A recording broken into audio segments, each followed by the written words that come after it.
A gente vai fazer um debate aprofundado agora sobre a pauta do Brasil no G20, porque a gente tem uma entrevista importante com o ministro Wellington Dias, ministro do Desenvolvimento Social. A gente viu Mauro Vieira falando a respeito do combate à fome, a criação de mecanismos para tentar diminuir a situação de miséria em países do terceiro mundo, principalmente do sul global.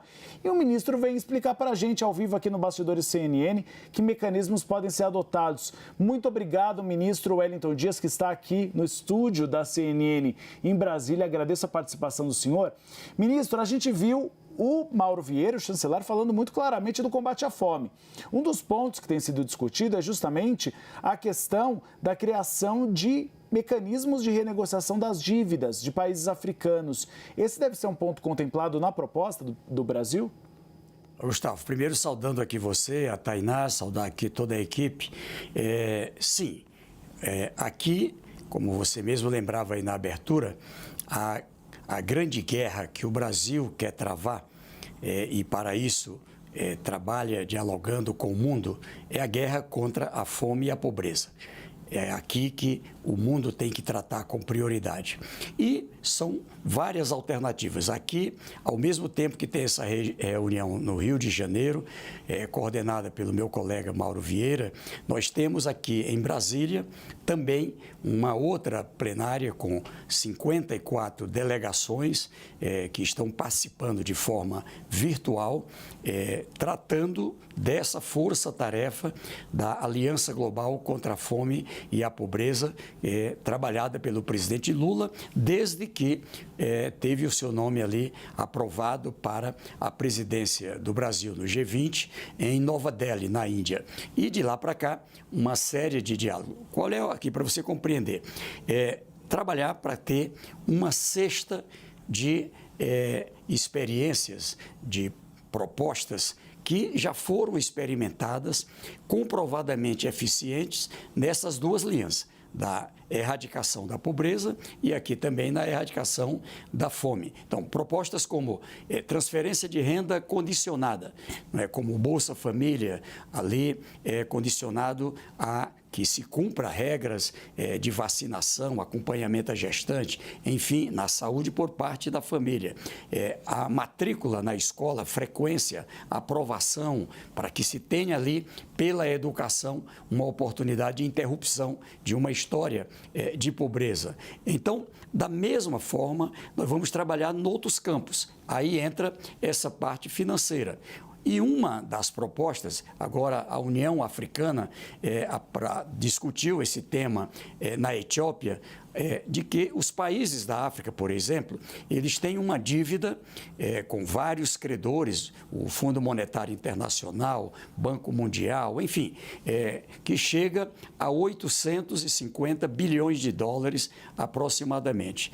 E a proposta ali cada país apresenta um plano. Eles dizem lá claramente, nós não queremos a vida toda ficar recebendo doação de alimentos. Nós queremos produzir alimentos e precisamos de apoio. Nós queremos uma infraestrutura para resolver problemas de energia, de educação, saúde, investimentos para melhorar o abastecimento de água, ou seja, e que tal se parte dessa dívida se reverter em investimentos. E ali o país apresenta o plano, ali com base nele, tendo a aprovação, aquele recurso, ele vem para o país sob a forma de aplicação. Aplicou corretamente, prestou contas, ali a aprovação da prestação de contas, dar por quitada aquela parte da dívida.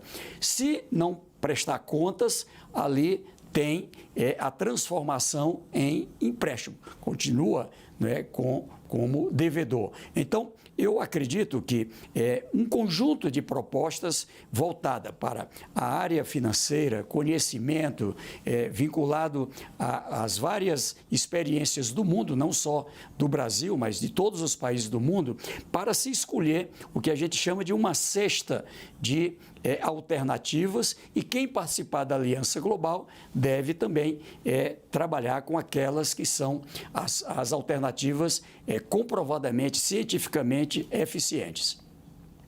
Ministro, não posso deixar de tratar com o senhor sobre esse tema da fala do presidente da República, que, sim, acabou contaminando as discussões do G20. O senhor é um dos ministros mais próximos do presidente da República, conselheiro de Lula.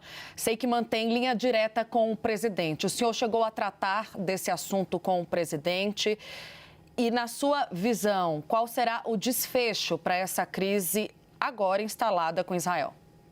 Eu acho que, como bem pontuou o próprio ministro Mauro Vieira, eu estava lá com ele, lá na Etiópia, e, veja, ali, claramente, o Brasil, quando teve o ataque dos Hamas em Israel, o Brasil classificou como um ataque terrorista, um ataque que matou inocentes e condenou o ataque, não é, que matou várias pessoas inocentes lá de Israel. Da mesma forma, o Brasil tem colocado a importância de um cessar-fogo, e cada vez mais países, um cessar-fogo para que se tenha as condições ali de um entendimento. Eu digo que, como foi pontuado, o povo brasileiro e o povo de Israel sempre teve e sempre terão uma boa relação, respeito mútuo, e assim seguirá. Aqui nós temos uma situação diplomática que vai ter que ser resolvida na diplomacia. Mas o presidente é claro, ali não tem mais uma guerra de militares de um lado, militares do outro, numa guerra própria, como a gente está acostumado. Ali nós temos, de um lado, militares, do outro lado, um povo, crianças, mulheres, enfim. Então, o cessar-fogo significa uma decisão humanista de preservar a vida. E, da minha parte, pela área do desenvolvimento social, eu acompanho esse esforço mundial para que não se use o instrumento da fome, da falta de água, enfim, para matar pessoas. Então, é preciso também garantir as condições de atendimento àquelas pessoas que estão ali hoje numa situação muito dramática. Agora mesmo, um grupo de médicos que eram voluntários, são da França, chegaram e deram um depoimento da situação gravíssima que temos naquela região. Então, quanto mais cedo o cessar-fogo, melhor. E, nesse aspecto, o presidente Lula é muito firme.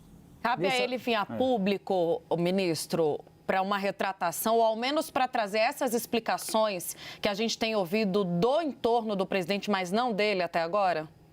Esse campo será tratado, e o Brasil nisso tem uma equipe muito competente na diplomacia. Aqui diz respeito a uma situação, repito, que não é entre o povo brasileiro e Israel. Aqui é uma situação que a diplomacia vai tratar para que se encontre aí um caminho, não é? E, repito, o Brasil não vai abrir mão de trabalhar a sua posição. De um lado, condena os Hamas pelo ataque ali feito, que matou o povo de Israel, mas, do outro lado, também o Brasil quer um cessar-fogo para parar a matança contra o povo da Palestina que vive ali naquela região. São milhões, estamos falando aqui de cerca de 2 milhões de seres humanos. Nisso, ministro, a gente concorda. A grande questão foi só ter citado o Holocausto. E a gente sabe que Lula sempre criticou o Holocausto. Isso não é dúvida para ninguém. O governo israelense tem explorado esse ponto porque tem interesses políticos. Mas não caberia a Lula só se posicionar publicamente de que sim, é contra o Holocausto e não quis fazer a comparação? Eu estava lá quando foi feita a fala dele. Ele não usou essa palavra. Lá ele colocou se referindo ali ao Netanyahu, ao se referir a ele, ele citou que insistir nessa situação de matar pessoas, não é, aconteceu uma época com o Hitler, isso ele citou, tá certo? Então, mas em relação o chefe, a posição de quem nesse instante está no comando do país, não é? E ali se negando a este cessar-fogo que é importante para parar a matança de inocentes naquela região. Mas só ele fazer uma fala pública dizendo eu critico o Holocausto e só para dar uma explicação, porque o governo israelense tem explorado muito isso, dizendo que, na verdade, ele teria negado o Holocausto, ou falado contra o Holocausto.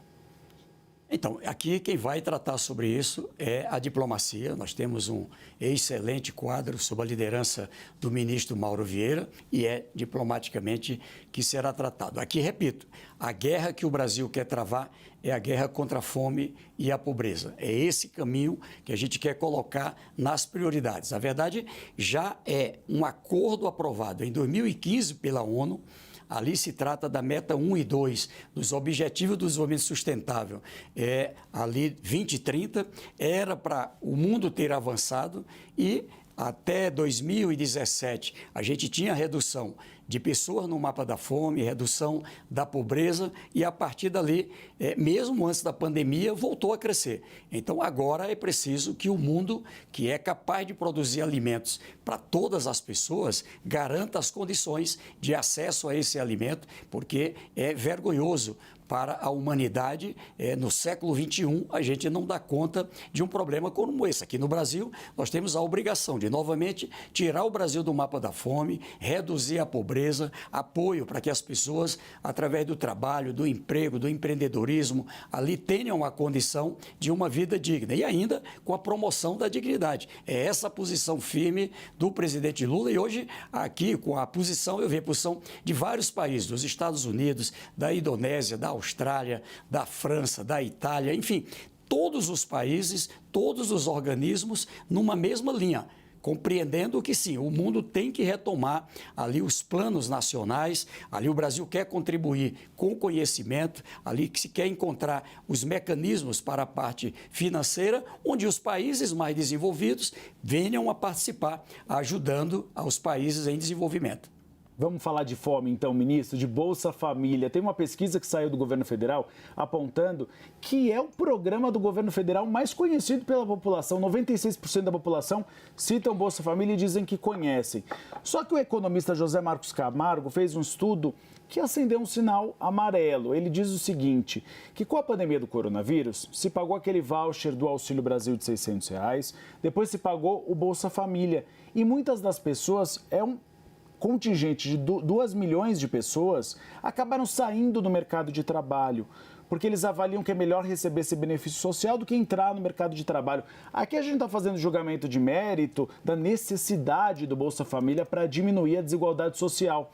Mas como o governo federal pode tratar desse tema, ou seja, fazer com que as pessoas, mesmo recebendo o benefício social, voltem para o mercado de trabalho, que elas trabalhem, que sejam mão de obra para o país?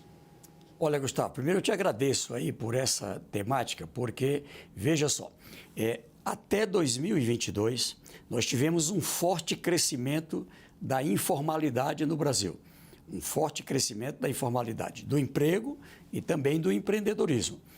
Isso já ali no diagnóstico feito ali na transição, a gente já tinha verificado. As pessoas com medo de assinar a carteira de trabalho, de ter o contrato de trabalho, com medo de ter um CNPJ do seu negócio, com medo de perder o Bolsa Família. Vou lhe dar um exemplo concreto.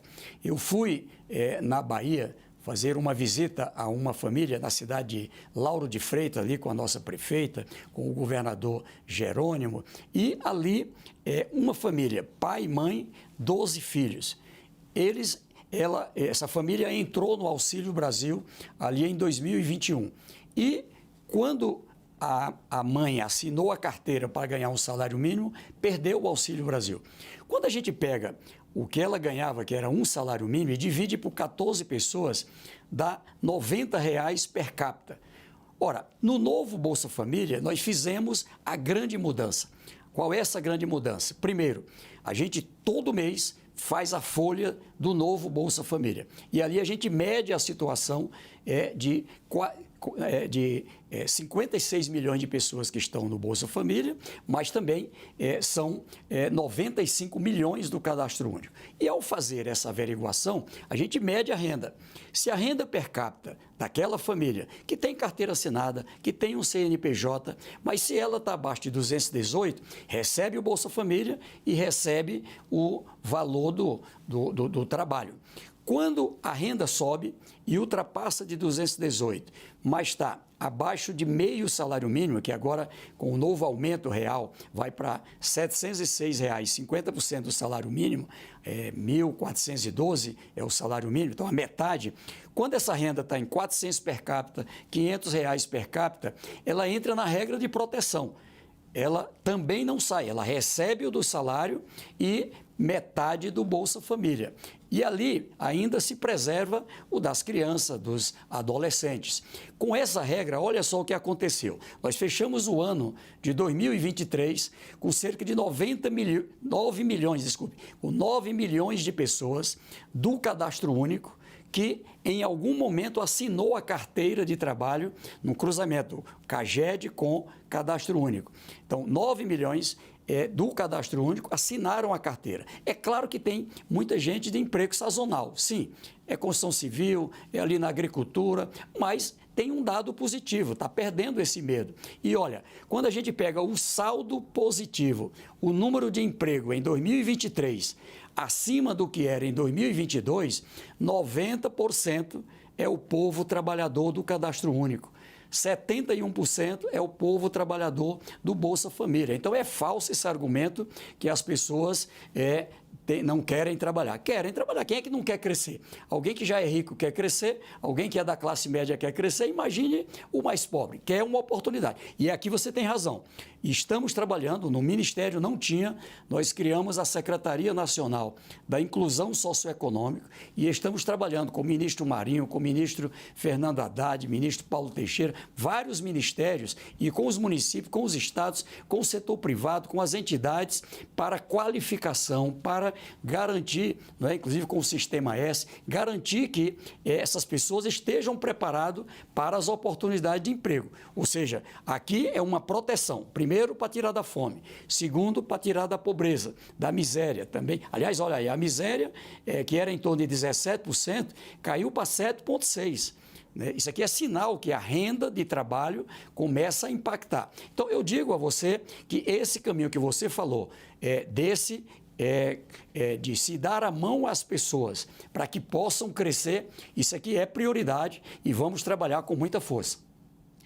Bom trabalho, então, ministro. Muito obrigada pela sua entrevista ao Bastidores CNN. Até uma próxima. Até uma próxima, Tainá. Muito obrigado. Obrigado, Gustavo. Obrigada.